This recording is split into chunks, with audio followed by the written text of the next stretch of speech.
दोस्तों 498 ए दहेज मेंटेनेंस घरेलू हिंसा को लेकर दोस्तों मेरे कई सारे व्यूवर्स के सवाल रहते हैं दोस्तों, और आज इस वीडियो में मैं उन कई सारे सवालों के जवाब देकर आपको क्लियर तरीके से समझाने वाला हूं किसी भी मैट्रिमोनियल डिस्प्यूट में आप लोगों को क्या करना है। दोस्तों जय हिंद, नमस्कार, मैं एडवोकेट आशीष मिश्रा। लाइक कर दीजिएगा, शेयर कर दीजिएगा, सब्सक्राइब कर दीजिएगा ताकि इन्फॉर्मेशन और लोगों को मिल सके। अभी बढ़ते हैं दोस्तों सवालों की तरफ और उनके जवाबों की तरफ। दोस्तों पहला सवाल दोस्तों कि मैं और मेरी पत्नी एक निर्धारित राशि पर समझौता कर चुके हैं और आपसी सहमति से तलाक के लिए जा रहे हैं। और मेरा पहला सवाल यह है कि उसने कोर्ट में याचिका दी है कि वो मेरे खिलाफ सभी मामले यानी कि जो सीआरपीसी 125 है, 498 ए है, उसको प्रस्ताव के तहत वापस ले लेगी। दूसरा ये सवाल ये था दोस्तों व्यूअर्स का कि कुछ एडवोकेट्स ये कह रहे हैं कि 498 ए को समाप्त करने के लिए, खत्म करने के लिए मुझे कोर्ट में जमानत के लिए आवेदन करने की आवश्यकता है। कंफ्यूज हूं क्योंकि अलग अलग अधिवक्ता अलग अलग राय बता रहे हैं। दोस्तों क्या वास्तव में मेरे खिलाफ 498 को समाप्त करने के लिए जमानत के लिए जाना होगा? दोस्तों अभी बढ़ते हैं उत्तर की तरफ। दोस्तों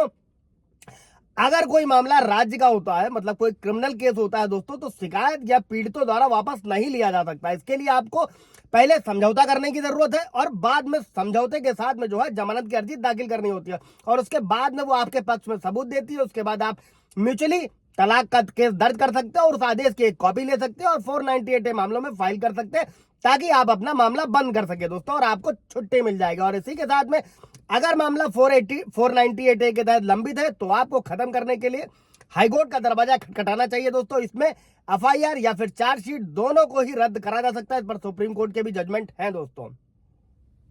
अभी अगला सवाल लेते हैं दोस्तों कि पत्नी ने मुझ पर और मेरे परिवार पर 498 का झूठा केस दायर किया है दोस्तों। कारण वो उससे अधिक पैसा चाहती है जो कि हम देना चाहते हैं, बशर्ते कि हमारा समझौता जो बड़ों के सामने हुआ है, दोनों पक्षों के हस्ताक्षर भी लेगा। और कुछ दिनों के बाद उसने मुझ पर ये कहते हुए मुकदमा दायर कर दिया कि मैं दहेज की मांग कर रहा हूं और उसकी पिटाई कर रहा हूं। ऐसा अक्सर जो पत्नियां करती हैं 498 के केस में कि झूठे आरोप लगा देना दोस्तों। और पुलिस ने परिवार को सेटलमेंट के लिए बुलाया, लेकिन पत्नी ने मांगों से मुंह नहीं मोड़ा और पुलिस ने एफआईआर दर्ज करने को कहा और उसने इसे दायर किया। और हम 1 साल से कोर्ट में घूम रहे हैं दोस्तों, और जब पत्नी को अपनी गवाही देनी पड़ी तो ना पेश हो रही है दोस्तों और ना ही पुलिस। अब मेरा सवाल ये है दोस्तों, ये व्यूअर्स का, कि अगर पुलिस ना तो कोर्ट में आ रही है और इसी के साथ में ना ही झूठी शिकायत देने वाला आ रहा है, तो आगे क्या होगा दोस्तों? साथ ही मामले को पूरा करने में कितने साल लग सकते हैं, झूठे मामले को बंद करने या उसे खत्म करने की प्रक्रिया क्या है, और इस वजह से मेरी नौकरी भी चली गई और अब मैं उस पर क्या कोई मामला दर्ज करा सकता हूं दोस्तों?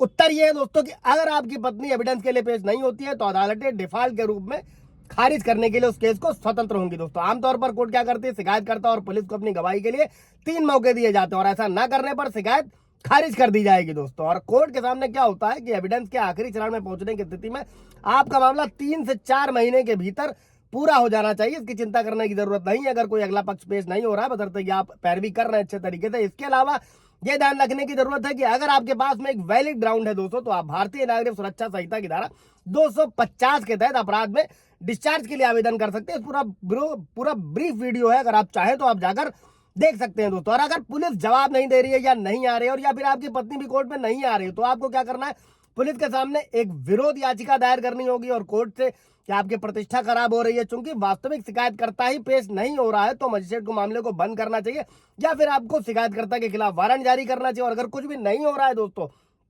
अभी भी समझिएगा, तो उसमें आप भारतीय नागरिक सुरक्षा संहिता की धारा 528 के तहत इस आधार पर कार्यवाही के लिए जो है क्वेश्चन के लिए हाईकोर्ट का दरवाजा खटखटा सकते हैं दोस्तों। ये 2 सवाल थे, इसको अच्छे तरीके से ब्रीफ किया। कोई और सवाल जब होगा दोस्तों पूछेगा, कमेंट में क्लियर किया जाएगा। Thank you.